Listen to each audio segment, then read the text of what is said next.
रखिएगा।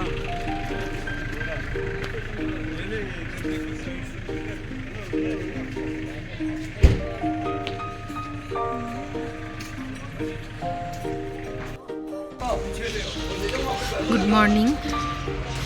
আজকে পেহেলগামে থেকে আমরা রওনা দেব, কাটরাতে যাব। সেখানে আমাদের বৈষ্ণব দেবী লাস্ট ঘোরা। তো এই হোটেলটাতে আমরা ছিলাম, যাব। এটা এখান থেকে মোটামুটি 7-8 ঘন্টার রাস্তা। কাটরা পৌঁছতে সময় লাগবে। আমরা এখানে লাঞ্চ করব না, তো এখানে জাস্ট ব্রেকফাস্ট করেছি, এবার বেরিয়ে যাচ্ছি। চলো সাথে থাকো। পেহেলগাঁও থেকে জম্মু অর্থাৎ কাটরা অবধি যেতে আমরা বেশ একটা দারুণ অনুভব করলাম। সেটা হচ্ছে এই যে দেখছো ক্যানেলগুলো, এখানে টোটাল 29টা ক্যানেল আমরা পার করেছি এবং অনেকক্ষণ যাবত। বেশ ভালো লাগছিল ভেতর দিয়ে যেতে।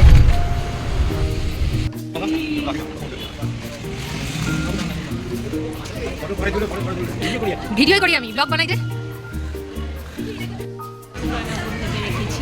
আমরা এখন বর্তমানে কাটরা, কাটরা জম্মুই বলছে সবাই, সব জায়গায় জম্মু লেখাটাই দেখতে পাচ্ছি। হ্যাঁ, এখান থেকে আমাদের বৈষ্ণব দেবীর যাত্রা শুরু হবে। চলো, তো এখানে আপাতত বন্ধ করছি, সামনে দেখতে থাকো। এবার রুমে গিয়ে একটু ফ্রেশ হয়ে রেস্ট নিয়ে শুরু হবে আমাদের বৈষ্ণব যাত্রা। চলো।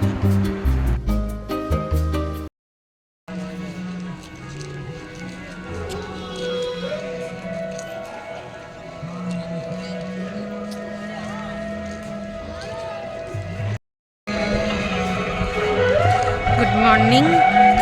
এখন বাজে 3:11, 3:15। আমরা এখন রওনা দিয়েছি বৈষ্ণব দেবীর উদ্দেশ্যে। চলো, রাস্তায় যেটুকু সম্ভব তোমাদের দেখাতে পারবো সেটুকু দেখাবো, কারণ কিছুটা যাওয়ার পরে হয়তো আমাদের মোবাইল নিয়ে নেবে। আর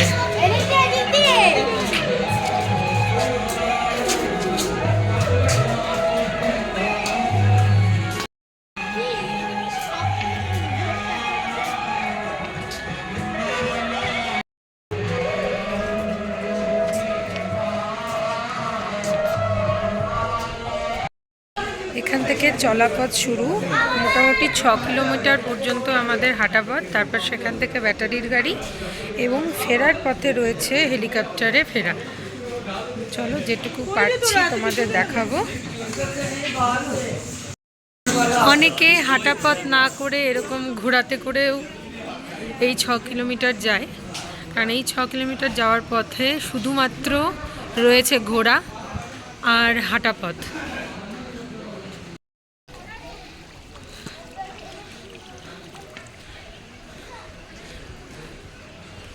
গোটা রাস্তাতেই ঠিক এরকম পরিবেশ দেখতে পাবো আমরা।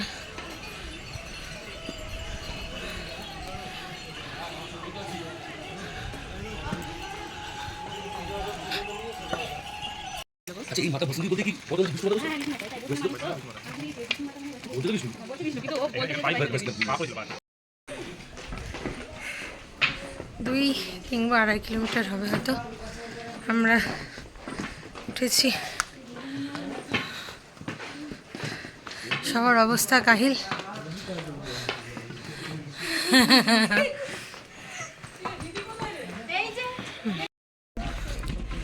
অনেক দূর এসে গেছি, জানি না ঠিক কতটা আসলাম। তো তোমাদের সঙ্গে একটা জিনিস শেয়ার করি, দেখো, জানি না দেখতে পাচ্ছ কি না। দেখো, একটা অসাধারণ ভিউ।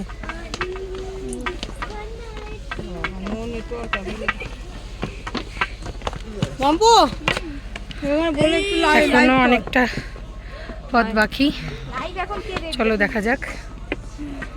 আমরা সবাই খুব ক্লান্ত।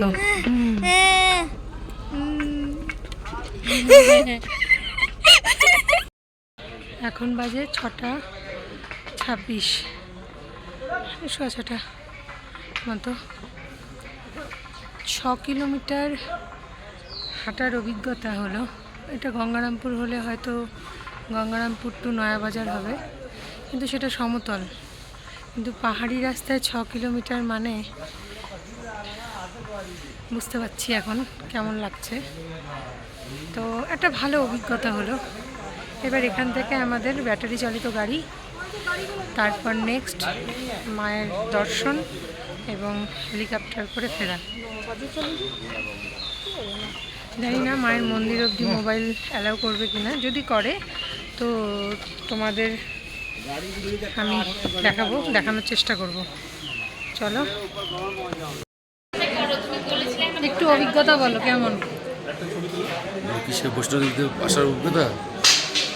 সেই কষ্ট করে উপরে উঠলাম হেঁটে হেঁটে।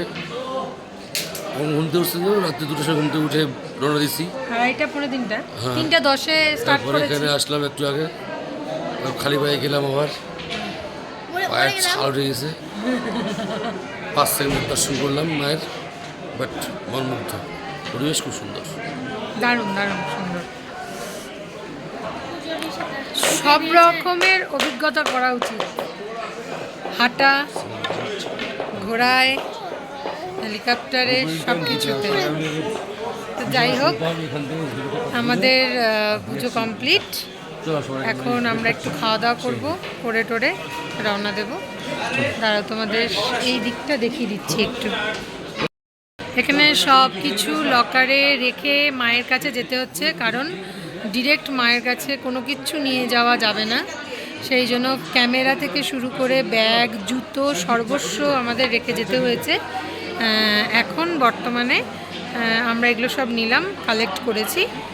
এবার রওনা দিচ্ছি খাওয়া দাওয়া করে।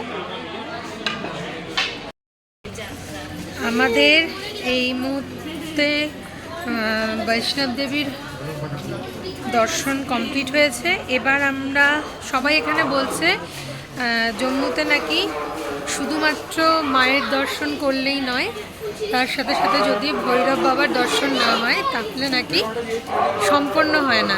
তো সেই জন্য এখানেই ব্যবস্থা রয়েছে। দাঁড়াও তোমাদের দেখাই মন্দিরটা, তোমরা দেখতে পাচ্ছ কি না।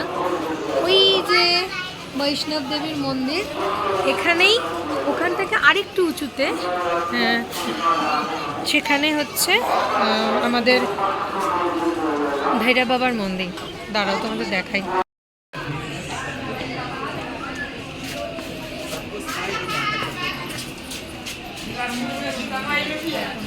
এইখানে রোপওয়ে, আমরা এখন এই রোপওয়েতে উঠে ওপরে উঠবো আরও ভৈরব বাবার মন্দিরে।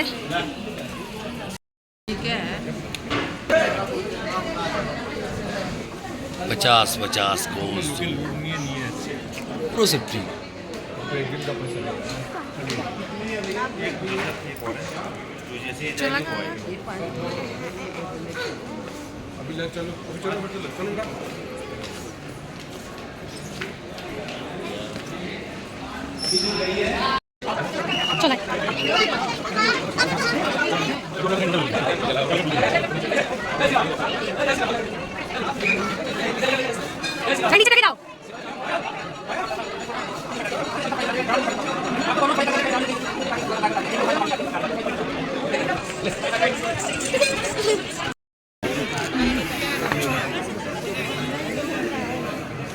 যে ওটা ভৈরব বাবার মন্দির, ওখানে আমরা পুজো দিলাম।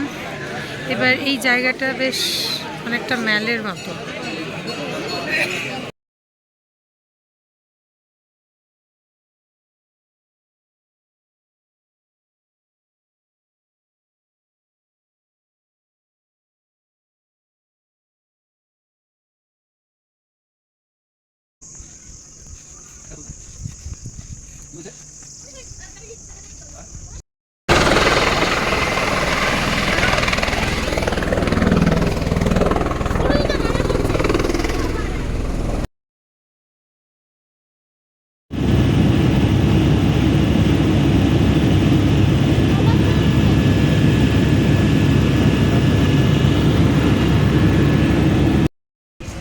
চলে এসেছি হোটেলে, প্রচণ্ড ক্লান্ত। মুখ দেখে আশা করি বুঝতে পারছো, এই যে হোটেল পেছনে। এখন রেস্ট নেব। সন্ধ্যাবেলা যদি শরীর ভালো লাগে তাহলে বাইরে একটু বেরোবো, যদি বেরোই তোমাদেরকে চারিদিকটা একটু দেখাবো। খুব সুন্দর বাজার। আমরা কালকে এসে বেরিয়েছিলাম, বাট ফোন নিয়ে বেরোয়নি জন্য কালকে ভিডিও করতে পারিনি। আজকে যদি বেরোই তাহলে তোমাদেরকে ভিডিও করে দেখাবো। খুব সুন্দর বাজার বসে এখানে, খুব বেশ জমজমাট। ঠিক আছে, চলো আজকে আমি আপাতত এখানে এন্ড করছি।